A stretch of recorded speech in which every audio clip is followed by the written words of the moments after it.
예, 오늘 아침은 마가복음 10장 17절부터 22절을 봤습니다. 여러분이 아마 다 아시는 말씀으로 그 부자 청년의 실패라는 그런 구절이죠.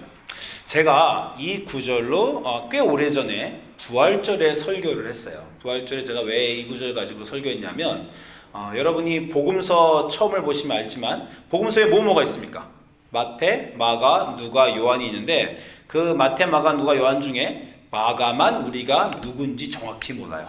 마태는 예수님의 12제자 중에 아마 세리였던 마태였을 것이고, 누가는 사도 바울과 같이 여행했던 의원 누가였을 것이고, 요한은 예수님 또 12제자 중에 요한이라고 알고 있습니다. 근데 복음서에 마태, 마가, 누가 복음에 마가란 이름이 한 번도 안 나와요. 그래서 우리가 이 마가복음을 쓴 마가는 누군가 이런 것에 대해서 공부를 전에 한 적이 있습니다. 사도행전에는 마가가 나옵니다. 그 마가의 다락방이라는 초대교회 120명이 모여서 성령을 받은 그곳이 그 예수님 말로 성만찬을 하신 곳이죠. 그것이 이제 마가의 어머니 마리아의 다락방인데 그 마가가 아마 마가복음의 저자가 아닌가라고 해서 그 마가를 저희가 공부한 적이 있어요. 사도행전 전체하고 서신서들을 많이 보면 마가가 여기저기 나옵니다. 그래서 그 마가가 굉장히 여러 가지 관련이 있는 사람이에요. 그럼에도 불구하고 그분이 그 사도행전에 나오는 마가가 마가복음의 저자 마가인지는 우리가 확실치 않습니다. 그래서 이제 여러 가지 몇 가지 더 띠오리들이 있어요. 그 두 번째 띠오리와 관련된 구절이 오늘 구절일 수 있습니다. 제 말이 좀 그렇죠. 두 번째 띠오리와 관련되어 있는 그 사람이 오늘 구절일 수 있습니다. 이 말을 딱 들어보시면 아시겠지만 확신이 전혀 없어요. 그냥 우리가 연구하고 추측해 볼 따름입니다. 근데 어쨌건 오늘 구절 보면 왜 그러냐면 오늘 구절 여러분이 딱 보면 아시지만 한 청년이 등장을 해요. 예수님이 길에 나가실 때 한 사람이 마가복음에서 이게 이제 다른 마태 누가복음은 있는데 거기는 관원이 또는 어떤 사람이라고 하는데 마가복음만 한 사람, 한 청년이 예수님께 나왔다 이렇게 합니다. 그래서 이제 예수님한테 물어보죠. 어떻게 해야 영생을 얻을 수 있겠습니까? 이렇게 물어보고 예수님이 이제 계명을 아니 이렇게 해라 그랬더니 선생님 내가 이것은 다 지켰습니다. 그랬더니 그 유명한 있는 걸 다 팔아 가난한 자들에게 주고 나를 따르라. 그랬더니 이 청년이 거기서 더 이상 못했다는 거예요. 그렇죠? 그래서 10장 22절에 그 사람이 재물이 많은 고로 이 말씀으로 인하여 슬픈 기색을 띠고 근심하며 가니라. 이제 이 다음 구절에 뭐 부자가 얼마나 천국 가기 어려운가 그런 구절도 나오지만 저는 이 청년에게 한번 집중을 해봤어요. 괜찮은 청년이었어요.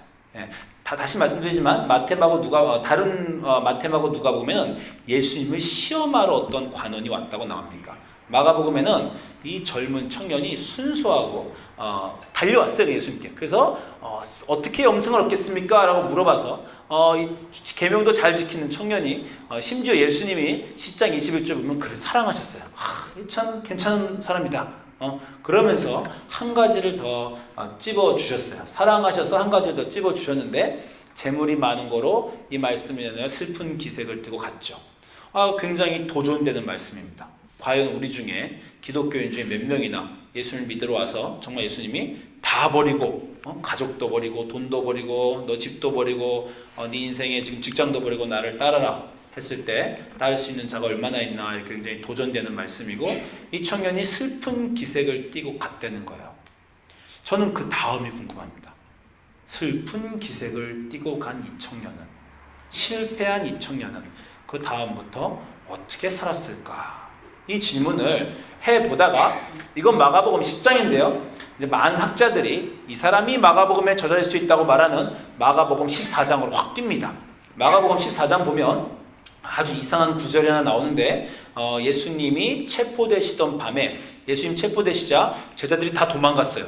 근데 정말 뚱딴지같이 어떤 사람이 하나 나옵니다. 그 체포되는 장면인데 마가복음 14장 50절에 제자들이 다 예수를 버리고 도망하니라. 근데 이상한 한 청년이 나오는 거예요. 한 청년이 벗은 몸에 배 혼니부를 두르고 예수를 따라가다가 무리에게 잡힘에 배 혼니부를 버리고 벗은 몸으로 도망하니라.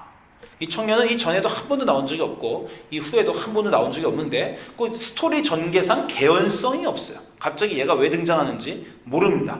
갑자기 어떤 청년이 예수님 잡히시던 날에 혼입을 하나만 들고 따라가다가 그것도 뺏기고 벗은 몸으로, 이거 무슨 뭐 바바리맨도 아닌데 벗은 몸으로 이렇게 도망을 갔다는 거예요. 그리고 이제 더 이상 안 나옵니다. 이 청년이 하도 이상하게 두 구절이 있으니까 혹시 이 청년이 마가가 아닌가?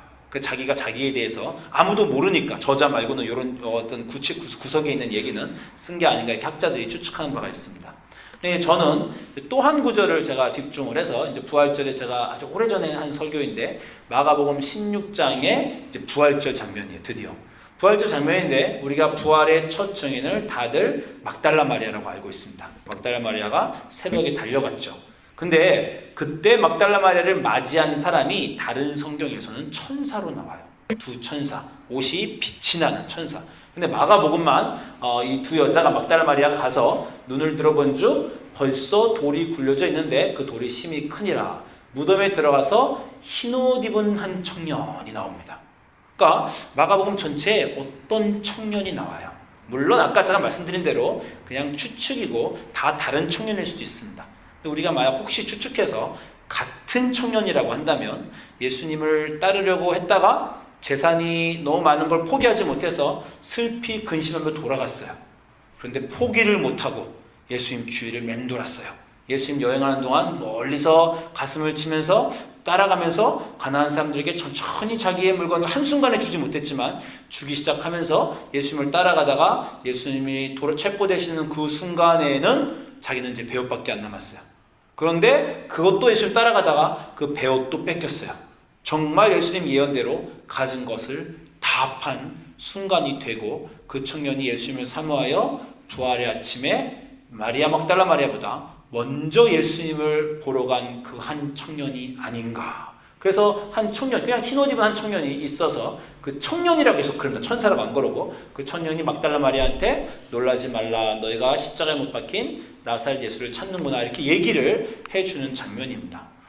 이것도 여전히 가설이에요. 이 사람이 여러 가지 가설을 넘어서서 제가 혹시 마가복음의 저자는 이 청년이 아닐까 이렇게 연구 중입니다. 네, 연구 중이고 그래서 이 청년이 맞다면 한 번 실패했지만 계속해서 먼 뒷전에서 따라다니다가 예수님이 체포되던 날 제자들은 다 버렸지만 혼자 예수님을 따라갔고 그리고 부활의 아침에도 가장 먼저 예수님을 맞으러 간 이런 영광스러운 청년이 혹시 그 처음에 실패한 그 청년은 아닌가 이렇게 생각해 볼 수 있고 그 청년이 마가복음의 저자인 마가다 이렇게 생각하여 볼 수 있는 가능성이 있을 수도 있습니다. 네, 라는 것이에요. 네. 어디 가서 우리 목사님이 마가복음의 저자가 이 사람이다 이렇게 말하시면 안 됩니다. 그러면 이제 반론이 많이 나올 거예요. 근데 그럴 수도 왜냐면 누구도 몰라요.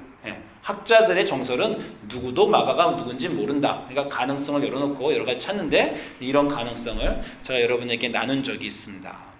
그래서 오늘 이 청년의 사실은 제가 옛날에는 이 청년이 영광스러운 부활의 증인이 된 곳에 집중하였지만 오늘은 다시 그 첫 번째 구절에 좀 집중을 할까 합니다.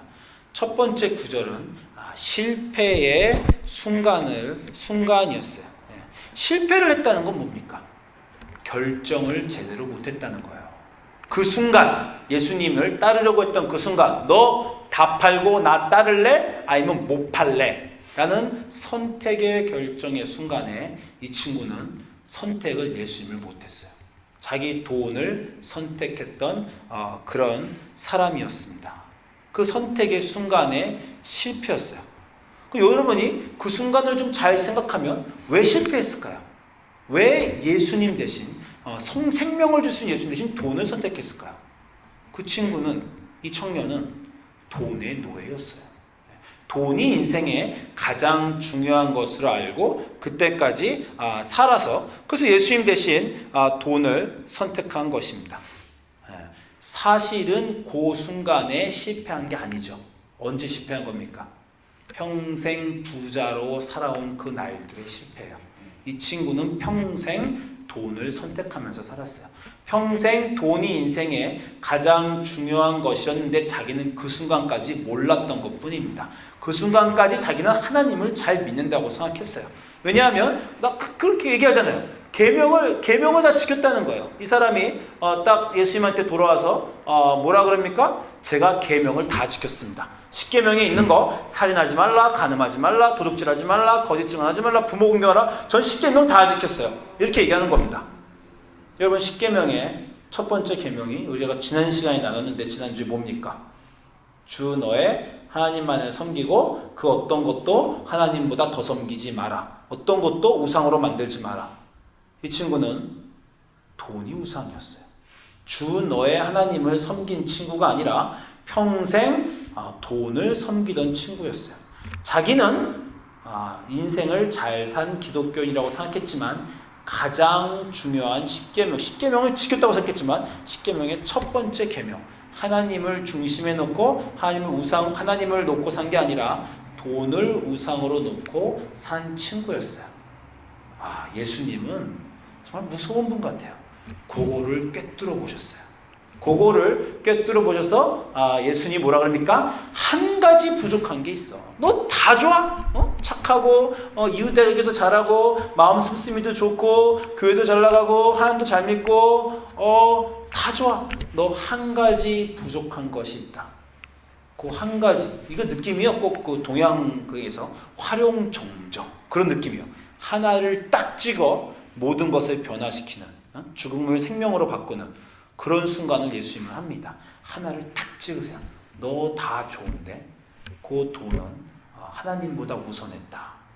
그 말은요, 그 하나가 이 사람의 인생 전체의 모든 문제를 아울러서 너 사실은 다 안 좋았어 라고 말하는 겁니다. 그렇죠. 10계명을 다 지켰어요. 5번, 6번, 7번, 8번, 9번, 10번 다 지켰어요. 1번을 안 지켰어요. 무슨 소용입니까? 1번을 안 지킨 10계명을 지키는 사람이 무슨 소용이에요? 가장 중요한 그 한 가지를 예수님이 찍어주셨습니다. 그래서 그 사람의 실패가 드러나게 됐어요. 그때까지 실패라는 모르고 사는 친구입니다. 직장이 좋았어요. 사회적 명예가 있었어요. 착했어요. 주위 사람들이 다 칭찬했어요. 저 사람 같았으면. 그런 그 사람이었는데 예수님이 하나를 찍자 그 사람의 인생이 그냥 드러나 버렸습니다. 실패는 그 순간의 실패가 아니라 인생 살아온 모양의 실패다. 이걸 사실 지난 몇 주 동안 저희가 나눴어요. 여러분 베드로의 실패를 우리가 3주 전에 나왔습니다. 기억하십니까? 베드로가 예수님을 3번 부인하고 심히 비통하게 울었죠. 그 순간의 실패가 아니었죠. 그 순간에 예수님을 시인할까 말까? 그 순간의 실수가 아니에요. 평생 예수님을 따라다니기 시작한 순간부터 그 모든 순간에 베드로는 십자가는 안 지려고 생각한 사람이었습니다. 기억하시잖아요. 내가 우리 제자들 중에 누가 제일 크냐 할 때 앞으로 나온 사람이었고, 예수님이 십자가 진다고 할 때 주님 십자가는 절대 지시면 안 됩니다 그렇게 말한 사람이었고, 무리를 걸으면서도 굉장한 자기의 넘버원 제자로서의 자존심이 있었지만 단 한 번도 예수님의 위대한 예수님의 넘버원 제자만 생각했지, 위대한 메시아의 제자로만 생각했지, 그 희생하시는 십자가의 예수님을 생각해 본 적이 없었어요. 예수님은 계속 그 얘기를 하셨는데 그 얘기는 한 번도 안 들었죠.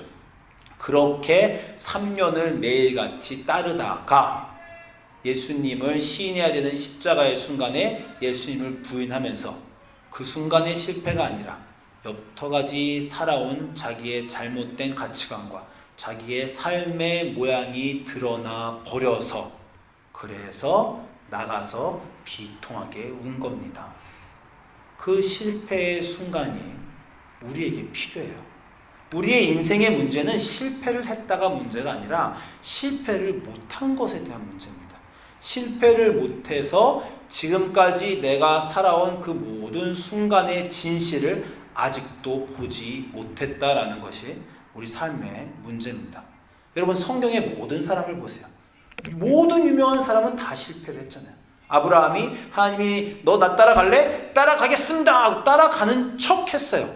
그러나 기근이 오자 그냥 도망가 버렸어요.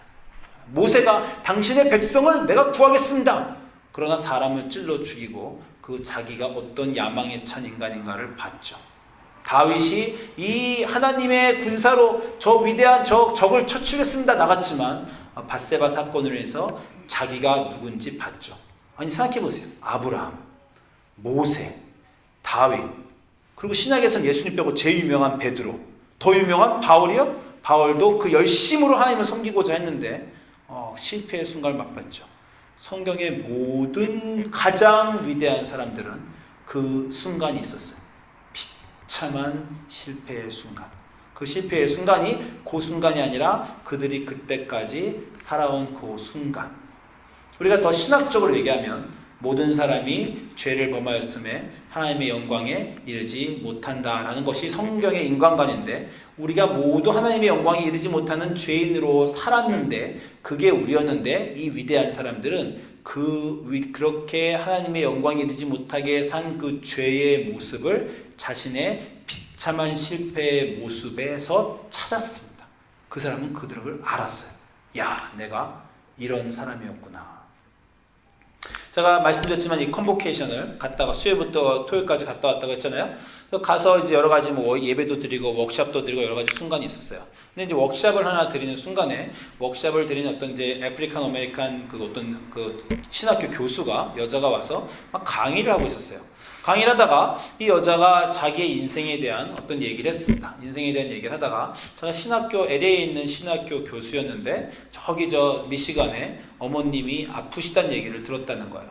그래서 자기가 기도하다가 내 부모를 공경하라, 이 말씀에 의지하여서 직장을 그만두고 집을 팔고 어머니에게 갔습니다. 어머니에게 가서 어머니 마지막 날까지 어머니와 살았다. 이게 이제 자기가 한 여러 가지 워크숍 중에 그 얘기를 했어요. 저한테는 굉장한 도전이 됐습니다. 왜냐하면 제가 여러분에게 나눈 적이 있을지 모르지만 제 부모님이 이제 연로하시고 87살, 80살 되시면서, 전에 제가 미국에 떠나온 지 20년인데 한 번도 그런 말씀을 안 하시다가 요즘에는 내가 아들과 손자, 손녀들과 같이 살면 좋겠다, 이 말씀을 계속 이렇게 나이가 늙으시니까 마음이 약해지셔서 하시는 거예요. 제가 어머님을 그러면서 제가 20년 동안 효도라는 걸 모르고 살았구나, 미국에 와서 사는 게 바쁘니까 그리고 살았구나, 이렇게 생각을 막 하면서 어떻게 어머님에게 잘 해드릴까라고 생각하는데 잘해드릴 방법이 없습니다. 제가 이곳의 목사고 한국으로 그냥 돌아갈까, 이 생각도 해본 적이 있어요. 그런데 딸들은 어떡합니까? 여기서 미국에서 태어나서 고등학교인 딸들은 한국에 갈 수가 없어요.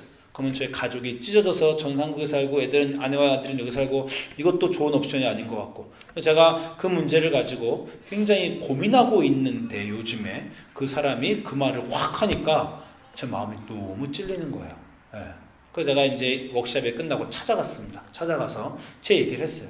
네가 그 말을 하는데 정말 내 마음이 찔렸다. 저도 거짓말하지 않고 도둑질하지 않고 살인하지 않고 거짓 증거하지 않고 살았습니다. 근데 10계명의 5번째, 첫 번째 4개는 하나님에 대한 법이고 나머지 6개는 사람에 대한 법인데, 그 6개 법에 가장 제일 먼저 내 부모를 공경하라. 그걸 공경하지 못하고 산 거예요. 그래서 제가 그 교수한테 찾아가서 네 말이 내가 되게 도전이 된다. 그때 이 교수가 좀 당황했어요. 당황하면서 하는 말이, 너는 자녀가 있으니까 나처럼 못해. 나는 싱글이었어. 나는 지금도 결혼 안 했어요. 나이 많은데. 나는 결혼 안 했으니까 혼자니까 직장 다 그만두고 어머니한테 갔지. 너는 절대 그렇게 하면 안 된다. 저 걱정이 됐나 봐요. 제가 그냥 어머니한테 가족 다 버리고 어머니한테 갈까 봐 뭘 그렇게 얘기를 하는 거예요. 그래서 제가 돌아오면서 생각을 했습니다. 언제부터 잘못됐을까? 언제부터 효도하지 못했을까?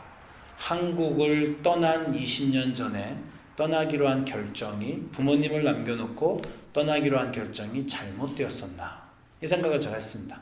그리고는 10년 전에 제가 원래는 공부 끝나고 박사하고 한국에 돌아가서 교수를 하려고 했는데 그때 공부가 끝났어요. 그때 이제 고향으로 어머님에게 돌아갔었어야 되는데 그때 미국에 남기로 한 그 결정이 잘못됐나, 또 이렇게 스스로에게 물어봤습니다. 그러다가 내린 결론은 뭐냐면, 그게 아니라 그러면 한국을 떠나기 전에 아직 한국에서 어머님과 같이 살 때 그때는 효도를 했었나? 그때도 안 했어요. 단 한 번도 부모님을 공경한 적이 없었습니다. 그냥 내가 중요했어요. 내 인생, 내 여행, 내가 만나는 사람들, 내 커리어, 그러고 평생 살던 중에 부모님을 한국에 버리고 미국으로 간 것이고, 그런 마음으로 살다가 돌아갈 기회가 있었는데 내 인생이 더 중요해서 안 간 것이고 계속 그 길로 간 거예요. 단 한 번도 부모님을 공경한 적이 없는, 그런 삶을 살았구나. 제가 그렇게 스스로에 대해서 생각하게 됐습니다. 그것만입니까? 그것만입니까? 여러분도 그렇고 저도 그렇고 스스로에게 좋은 아들이 아니라고 생각하거나 좋은 배우자가 아니라고 생각하거나 좋은 부모가 아니라고 생각하거나 좋은 친구가 아니라고 생각하거나 좋은 기독교인이 아니라고 생각하는 어떤 순간에 그 순간에 나를 집어보면 그 순간이 아니라 그때까지 살아온 그 모든 삶의 모습이 우리를 붙잡고 있습니다.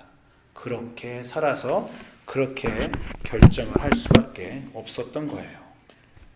그러면 오늘 얘기는 슬픈 얘기입니까? 아니죠. 시작부터 제가 영광의 얘기로 시작을 했어요. 그 순간에 실패한 그 청년이 그 실패를 붙들고 그 실패와 더불어 살면서 예수님을 계속 따라가서 결국 부활의 증인이 되는 얘기를 시작으로 우리가 시작했습니다. 아까 제가 말한 모든 그 위대한 사람들의 공통점은 그 엄청난 실패가 있었다는 것이고 그 엄청난 실패가 뭘 했습니까? 그 엄청난 실패가 그들을 만들었어요.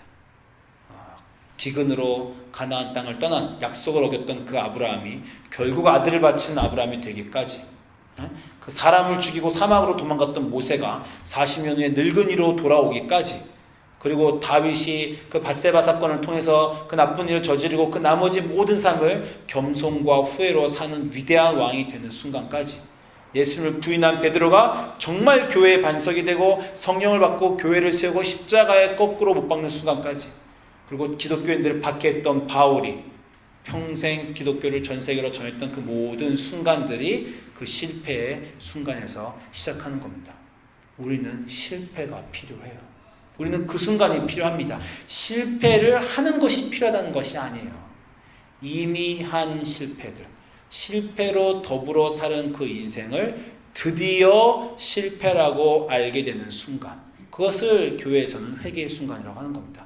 드디어 엽터같이 살아온 내 순간이 밝혀지는 순간. 나는 괜찮은 줄 알았는데, 그때까지 남보다 낫었는데, 남만큼은 살았는데, 조금씩 착한 일을 했는데 좋은 게 있었습니다. 이 청년도 좋은 게 있었어요. 남들이 얼마나 나쁜 사람이 많아요. 거짓말하는 사람, 남 속여먹는 사람, 등치는 사람, 하나님께 신실하지 않은 사람, 그 모든 사람보다 그는 나았었습니다. 그러나 가장 중요한 인생의 중심에 하나님이 아니라 자기의 돈이 있는 그 삶으로 겉에까지 살아온, 단 한 번도 하나님을, 단 한 번도 십계명의 넘버원을 지켜본 적이 없었던 그 삶이 그냥 예수님을 만난 그 순간에 드러난 거예요.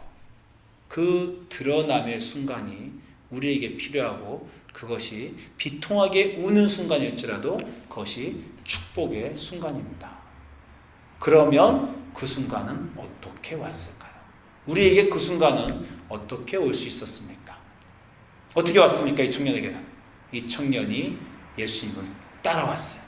뛰어왔어요. 어떻게 왔습니까? 갑자기 뛰어와서 물었습니다. 뭐라고 물었어요? 선생이여, 내가 어떻게 영생을 얻을 수 있겠습니까? 그 영생을 이미 거의 다 얻었어요. 이미 모든 법을 지키면서 사람들의 칭송과 정말 금수저를 물고 태어나서 부자고 가진 것 다 갖고 좋은 것도 있었는데, 뭐가 있었냐? 뭐가 하나 더 있었냐면 갈망이 있었어요. 더 나아지고 싶은 갈망, 더 영광스러워지고 싶은 갈망, 더 하나님과 가까워지고 싶은 갈망, 더 영원한 생명을 얻고 싶은 갈망. 그 갈망을 가지고 예수님께 나아와서, 그 갈망을 가지고 나왔기 때문에 거룩하지 않은 자기가 거룩을 바랬기 때문에 거룩하지 않은 자기가 드러나 버린 겁니다. 다시 또 말하지만 아까 말한 그 모든 그 위대한 사람들은요, 그 갈망이 있었어요. 하나님을 따라 그 땅에 가고 싶었던 갈망, 이 백성을 내가 해방시키고 싶겠다는 그 모세의 갈망, 성전을 짓겠다는 다윗의 갈망, 하나님을 잘못 믿는 사람들을 억압하겠다는 바울의 갈망, 죽기까지 내가 선생을 따라가겠다 그래서 예수님 책보다는 순간에도 따라갔던 그 베드로의 갈망, 한 걸음 더 나가서 주님께 더 나가고 싶은 그 갈망이 그 사람들을 하나님과 자기의 그 엄청난 차이, 거룩함과 거룩하지 않음을 알게 되는 차이의 순간에, 실패의 순간에 회개의 순간으로 이끌었던 겁니다. 오늘 우리에게 필요한 것이 그 갈망이에요. 지금 다 괜찮은데, 이 정도면 괜찮은데를 넘어서서 내가 하나님과 더 가까워지고 싶다. 더 거룩하고 싶다. 여러분 그러면요 좌절하실 겁니다. 저는 요새 너무 심하게 좌절해서 정말 당황스러울 정도예요. 내가 했던 결심들, 제가 여러분에게 많이 말했지만 우스운 결심들을 많이 했습니다. 영화를 보지 않겠다. 뭐 게임을 하지 않겠다. 뭐 새벽 기도를 매일 나가겠다. 평생 화를 내지 않겠다. 뭐 별별 결심을 제가 지난 4년 동안에 다 했습니다. 왜 그 결심을 했냐면 그 마음을 주셨어요. 그동안 애들에게 화낸 내가 너무 부끄러워서 나는 평생 화를 한 번도 안 내. 아니 어떻게 화를 한 번도 안 냅니까? 이 사회에 살면서 어떻게 TV하고 영화를 한 번도 안 봅니까? 근데 그냥 그러고 싶었어요. 더 하나님께 가까이 나가고 싶었습니다. 그러면서 그 결심을 지켜내지 못한 너무나 많은 좌절과 실패가 요즘 제 삶을 정말 눈물 지으면서 살게 만들고 있어요. 그러나 그 순간이 우리를 하나님에게 이끄는 순간입니다. 위대한 일을 하고 교회를 봉사를 하고 많은 돈을 교회에 기부하고 남들에게 칭송을 받고 남들 다 그럴싸하게 사는 것이 성공한 기독교인의 삶이 아닙니다.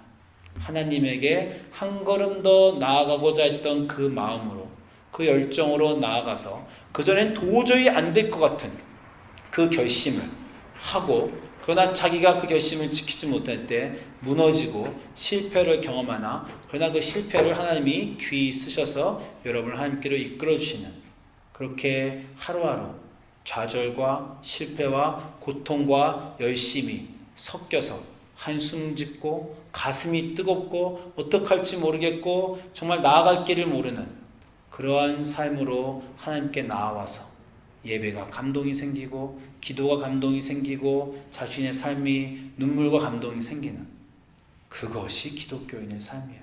그것이 거룩하여지는 삶이에요. 그 삶의 순간에 부활을 보게 되는 겁니다. 기도하겠습니다.